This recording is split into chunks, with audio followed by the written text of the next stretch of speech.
Hey, what's up YouTubers? This will be MVC tutorial part 5. The first thing we're going to look at today is security with your passwords. And if you can remember when you created this, when we log in, we're only doing MD5 hash passwords. So if I go to my database and I look at my passwords here, this isn't totally secure. And the reason is because people can have a dictionary and they're all over the web. So if I just went to Google and looked up MD5 reverse, I'll just pick one of these and I'll copy this, paste, and this guy's, there we go.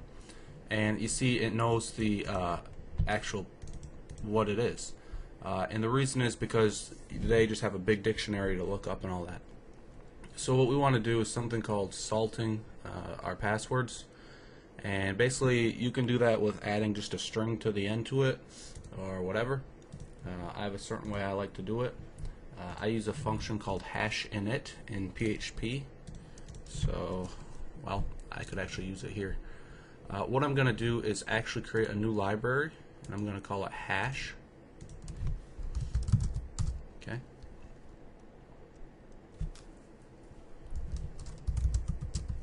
And this will be class hash.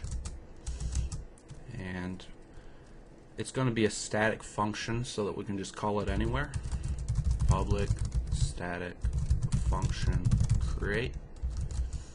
And what I'm going to use is called #init.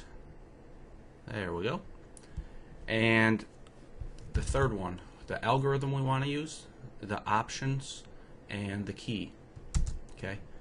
And the algorithm, it would be like MD5 here, so you might type MD5. The options, we're going to do #HMAC, and the key would be our hash key. So what I want to do is have the option to have this class create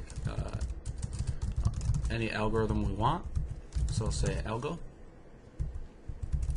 So they can pass in the algorithm and then they can pass in the key. I'm going to call it salt just because it kind of makes more sense. And then I'll say context equals #init, the algorithm, and I will do a hash update of context and the text we want to pass in. Basically, let me show you. We're going to say this: hash create MD5 password here and salt if there is one. We do want to have a salt. So I guess I'll do data, context data, and we could let's do return hash final of context. Okay, so what we want to do is make sure we know what we're doing here, so we should always PHP doc this stuff. Let me delete this so that it behaves right. There we go. So this is a string, string, algorithm,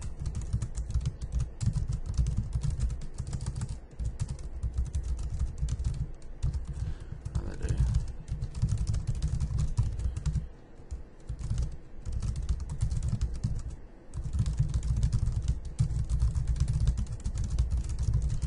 Okay. Okay, that's good. So now we know what we're doing. Cool.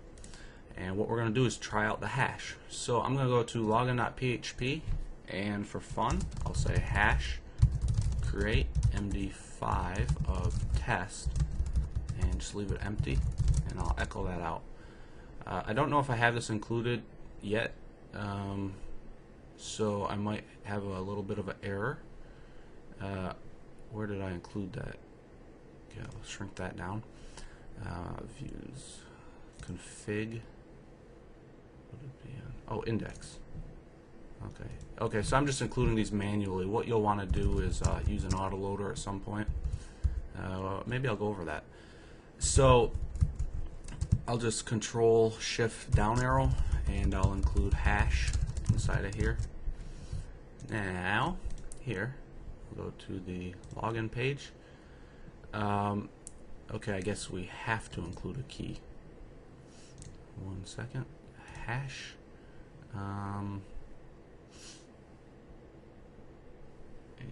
Oops. Hash key would be. Where did I do that? Oops. So I'll just put the number 1 in there. Refresh. There we go. So basically, that hashed it up. The same word, yet it's different. You see how it was test, and this hash is different. And I just added one for the key. I could say life is long, and refresh, and now it's still MD5, yet it's salted, and it's not going to be the same as in these dictionary lookups, so that makes it 10 times more secure, maybe 100 times more secure. So my suggestion would be maybe have a config file with some options, maybe some constants, like a hash you want to use throughout the system. So I'll say new PHP file, I'll call this constants. Have mercy on me, I don't exactly know what I'm naming everything. I'll just call this sys hash. How about hash key? So define hash key. And then you'd have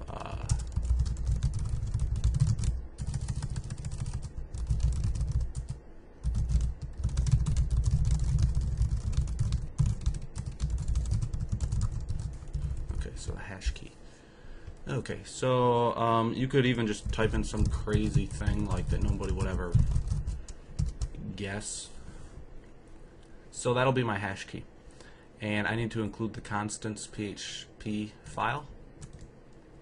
So down here, I'll just include constants. Okay. And inside my login, I can change this to the what is this called? Hash key. Like that. And I'll refresh, and we get a crazy looking thing. You don't want to change this again, because if you have them in the password and your hash key relies on a certain hash key, if you change it, you'll get you won't be able to log in and all that stuff. So you really need to make sure that this is not changed once you decide on what you want to use. So what we'll do is with the login form, I'm actually going to change this just one more time so that it's easier to follow. So I'll say cats fly high 200 miles. Okay, just something random and silly. And by the way, you could also do SHA-1 if you desired. I believe you can do SHA-256, all the hash keys that you want. Oops, but we're going to stick with MD5 for now, so I don't have to change the database. So in the login model, we want to change something. I'll just cut this. Boom. Login model. And you see how we're doing the thingy here. Here it is, post password. So what I want to do is, we're getting these posts down here, and you know these aren't really clean, sanitized data. We haven't got too far into that. But what I'll be doing is creating a hash out of that post. So for the password, I'll paste that in there. Get rid of that semicolon and paste that in there. Okay, and that will create the salted appropriate hash thingamadoodle. And right here, I can take off this MD5 part in the query because it's already being converted down here. So I'll go ahead and delete the little parentheses around there. Okay. Now, one problem we'll have is that we don't actually have the new hash passwords inside of the database. So let me just make one in here. I'll say test. Oops, I need to echo that out. Okay, so refresh. What did I do? Login on line 12. I forgot the semicolon. So refresh, and here's my test password. So I'll edit this guy, and I'll paste him in there. So that's my fresh salt. And let's see, let's try Jesse and test, and that logs in. Okay, so that's one good step for security. If you have to redo your guys' logins, you should. We also need to update the user model when we create a user. Right here. If you remember, when we log in, we have users, and we can create a login and a password. So if I went Jesse or Jesse2 and test, okay, that creates him, but let's see what happens. See, it's using the default MD5 hash, so it's not going to be good with our system, so that's what we're going to fix. So when we create, we're going to kind of do the same thing as we did with the login. It's a hash create and data password goes right there. Okay. Now you could hard code this into your hash thing here so that you didn't have to provide a salt. You could actually just delete and do hash key like that. The reason I didn't do that is because it's less flexible. Yeah, it's more irritating to type in every time you do this, but hey, maybe you want more than one hash key for different things. You could have this as like hash password key. I say we go ahead and do that. I'm going to open up my constants and call this hash password key, and this will just be hash general key. So this is for database passwords only, and this is for other hash keys. So if you wanted to mix it up and make it more secure, and I'm just going to make sure to change that in my login model. So I have hash password key, and under the user model, hash password key. Okay. And we're also going to have to fix when we update the guy here. So right there, and paste. Okay. So I'll go ahead and refresh. Make sure if I edit Jesse2, I'll just type in test, submit, and browse. And he looks like he has a different password, so that's a problem. How about if I create test22, test, browse. Okay, that's good. But this guy, I wonder why his password was different. What did I do? Constants, hash password key, login. I'm going to close that. I'm going to close index. So the login model uses the hash password key. User model. That's kind of funny. Maybe I missed something. So let me edit Jesse and change him to test, see if that updates. Okay, now I have the same passwords. I'm going to log out and log back in just to make sure it works good. That did not work good. So my login, it's because I'm messing with all these constants. Sorry about that. Hash password key, that is the login. I guess I'll just echo this out again and see what's going on. Login PHP.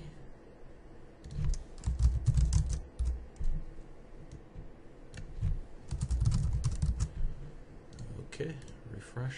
And I get that F3B thingy, so something is going on with my actual user model.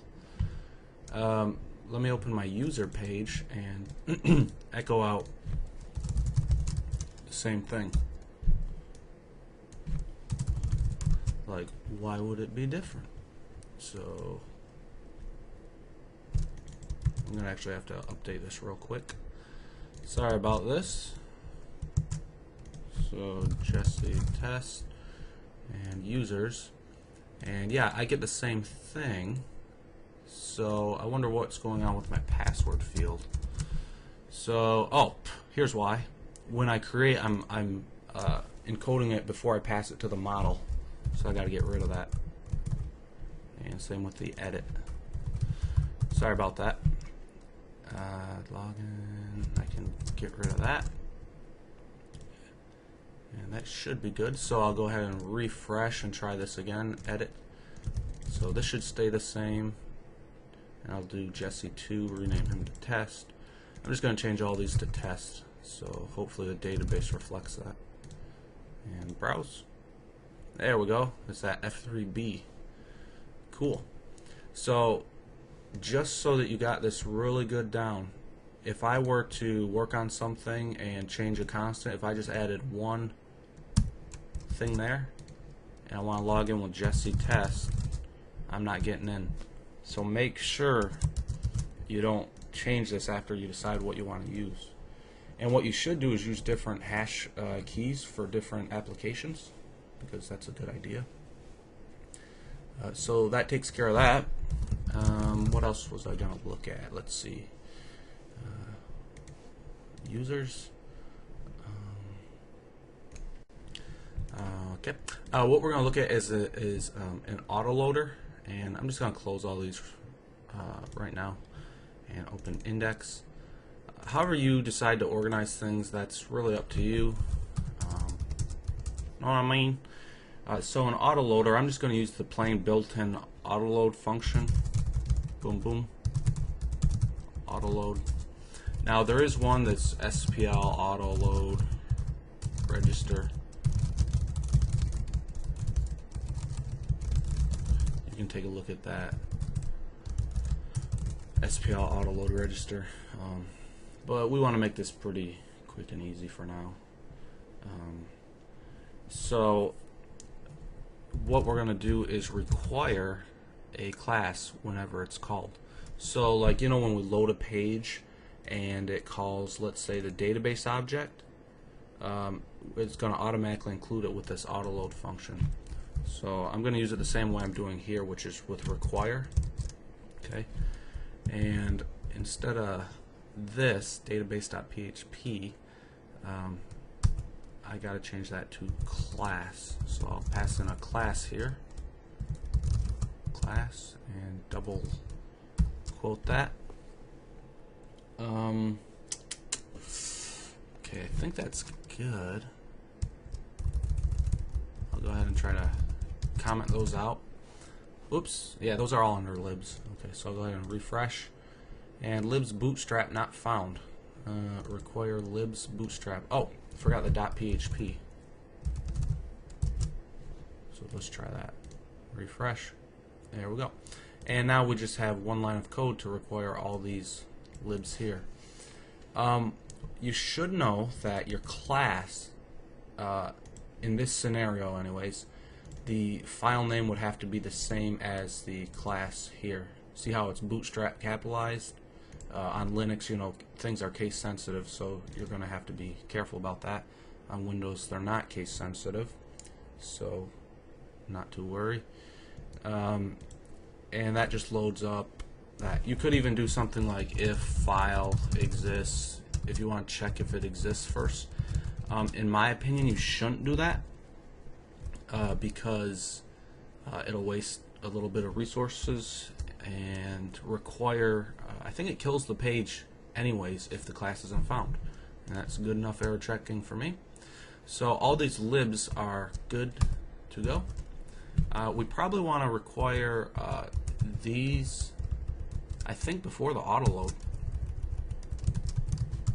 So let me refresh and make sure it even works.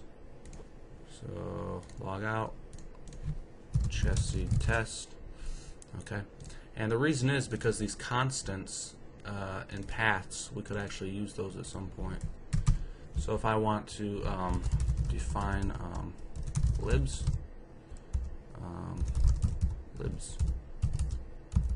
I'm going to put a comment up here. Always provide a trailing slash after a path. That's how I like to do it.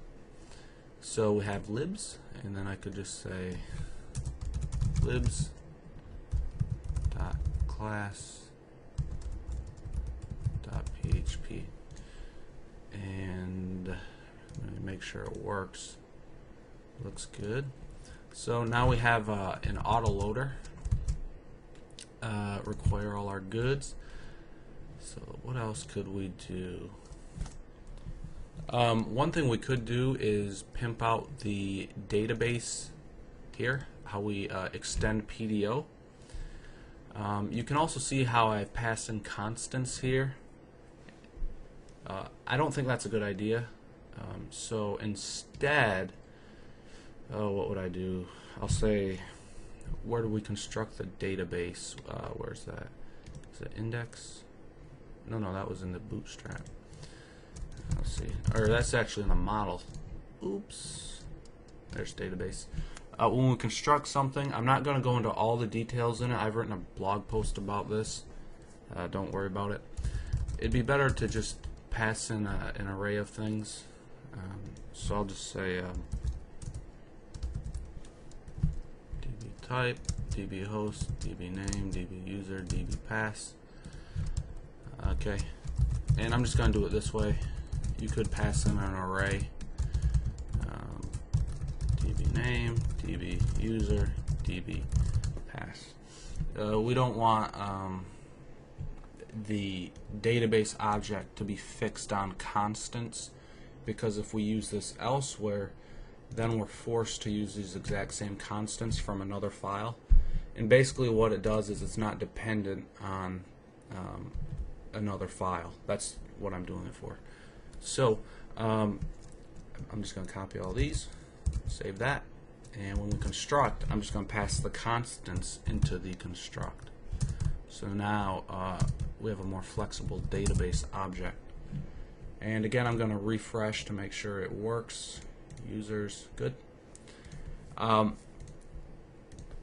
So this, for extending PDO, there's a lot we can do with this. It will take quite a long time to actually make it really sexy. One thing we can do is set an attribute of how we want the database to do stuff, and I'm not going to get into that, but here's how you do it. Parent set attribute PDO, like you want to set the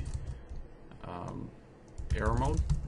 This is all in the PDO document, so PDO error mode exceptions. I like to deal with exceptions.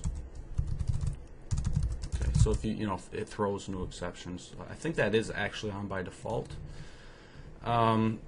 So what we're going to do is make a little more convenient of an insert and an update. So I'll say public function insert and public function update. Okay. And with insert, we always insert into a table, and we're going to provide data. Okay. Data. The data is going to be an associative array. And this will be insert. It only takes a couple seconds to type in your little comments, and they'll help you later.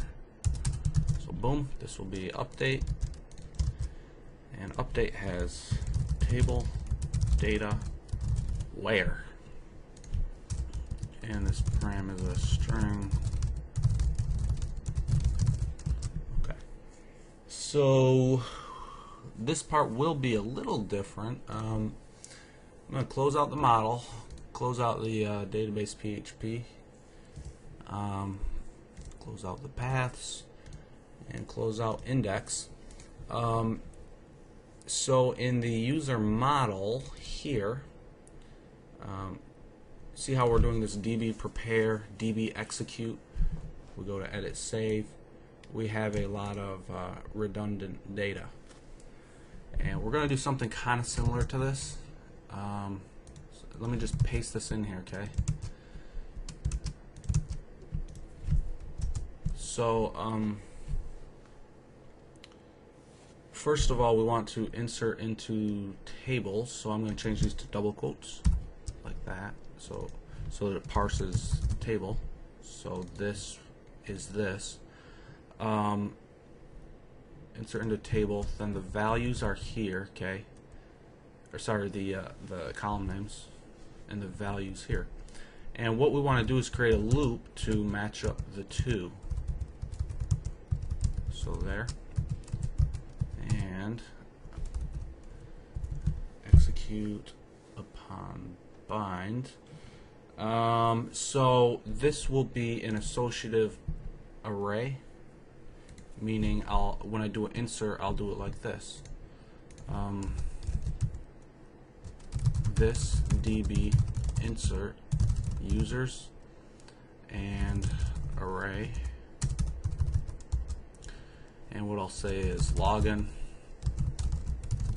is test, password is test, and role is test. Oops. Okay, and this would do all the this would do the entire thing, and we'd be able to add any row and value. Okay, so to do this, I have to grab the second argument, which is the array, the associative array, and that is called data. So what I'm first going to do is sort the data by key. Okay, so k-sort data. This step isn't necessary, just so you know. I just like things to be in alphabetical order because who knows. Okay, and we're going to try something out real quick. Let me do die. Okay, so I'm going to die here so that I can see what's going on. And oops, I got these flipped around. Getting a little confused. Getting a little confuzzled here. User model. So we try and insert and then we die. So print r of data. Sorry if I'm going fast. What we're doing is we're just going to see some output when we try to create a user. Okay, so test 2. And here is the stuff that's getting passed into the database, okay? Database line 23. Oh, whoops. This prepare. So I want to create a list of the field names and the field values. So field names equals, let me just do a null then, field values equals null. And this is going to be a list of automatically generated names. So field names and field values. Okay. And so we have an array. We want to do implode an array, and we want to do commas. And all I want are the array keys.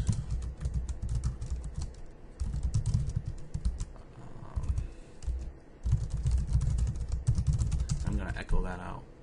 So let me refresh. Okay, see how we have that now? Login, password, role. And that will go into the field names, okay? And for the values, wait a second, what did I have there? Okay, for the values, it's just it's the same thing but with a semicolon. Array keys, and I believe it's semicolon. Oops, let me echo this out. And all this is for the binding part. So refresh, and here's password role, okay? login. That's also going to need it. So add a semicolon there. And these fields need these little things just in case it's a reserved word. And I'm also going to insert them right here so that it wraps around it. I believe that's right. Let me make sure I die there just so. So I want to echo this out.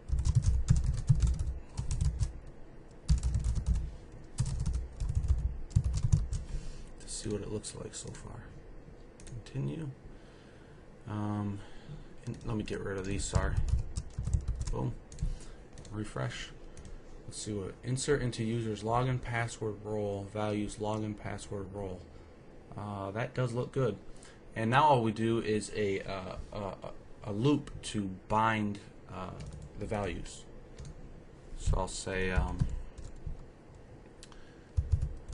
that would come after we set up the query. And you see how we bind stuff down here? I'm going to say for each data as key value and echo values. So let me make sure that looks good. So remember, we're still dealing with our array here. All we did was we have our login password role, the keys. You see here they are here, login password role and login password role. Now we want to bind the prepared statement into each one of these. So I'm going to refresh and make sure. So I got test, test, test. Looks good. And to bind, we'll say what was it? STH. I think it's bind. There it is. Bind value. And the key name would be key. And the value. Okay. And to execute, we don't have to pass all these in. Okay, so this is a mouthful of stuff, huh?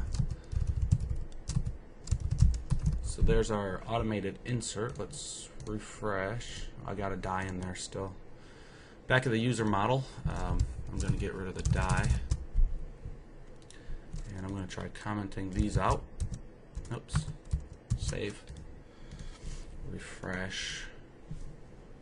ABC. ABC. And looks like we have the word test in there for some reason. Let me browse. Some data is not passing just quite yet. Oh, here's why. We still have to pass our posted data in the model. That's embarrassing. And there. And there. Okay. So I'll try that. ABC. ABC. There's our new guy. Browse. And cool, he has a different password. So now we have a beautiful new insert feature. I don't know if I have any more insert statements in here, but when you use this throughout your thing, you'll be able to do it all good. So we can use the same kind of context with our update. I think it's maybe, no, the update query is a little bit different. I'll try to go through this quick. So first of all, we're going to do the same thing here. Let's just copy all this. Okay. Just going to sort it, the field. So change our query to update table. And this does things different. So set field details, I'll call it, where. So as you know, an update is a little bit different than the insert. It's update table set item 1 equals A, item 2 equals B, item 3 equals C, where something equals 1. Okay. so we got to build the string out like that. So we already know what our database thingy looks like.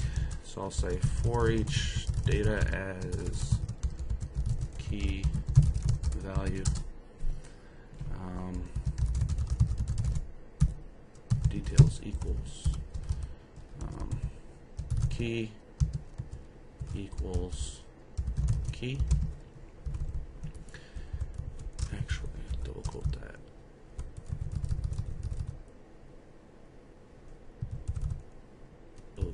Okay. Oh yeah, we're going to want to build a whole string out of this, so I'm going to append to it. So field details equals null. So I'm going to die and print or go field details. So I'm going to see what this string looks like so far. Basically, we're just building this piece right here. So for the update, it's going to be kind of the same as an insert. It's going to look like it. The only difference is we're going to pass in an ID. So update, and our where statement was the parameter right here. So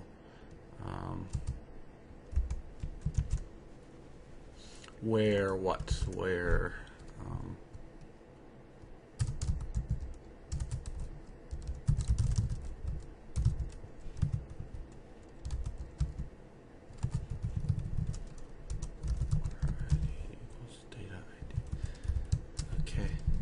sorry about that, I got a little brain freeze. ID, login, password, role. Let's see what that does. By the way, you could also put this in a separate array so it's easier to use, like this. I'll call it post data. There. So, and then we run our update right there. So let's try to refresh. Let me edit one of these guys. Okay, so our string is login equals login, comma, password. That looks all good. Got to trim the last comma. We are almost done. So field details. Field details equals our right trim of itself, and we want to remove the comma. Notice that I have a space here, so I'll just get rid of that. You could leave it if you want, but it'll be easier to remember like that. So refresh. Looks good. And then we can prepare our statement. Prepare table, field details, where something. And we just kind of loop through this again to bind it all up. And execute. Oops, let me get rid of the die statement. I thought I had one in there. Refresh, continue. So let me edit this guy here and say dog face and 1 2 3 and dog face 1 2 3, and here he is. Sorry for the long tutorial, guys, and I hope I explained it well enough. Again, I will place the files on dream.com/lab under open source, and let's see, it will be under, I guess it'll be under part 6. I called this part 5 for some reason. Anyways, thanks a lot for watching, guys. I hope it helped. See ya.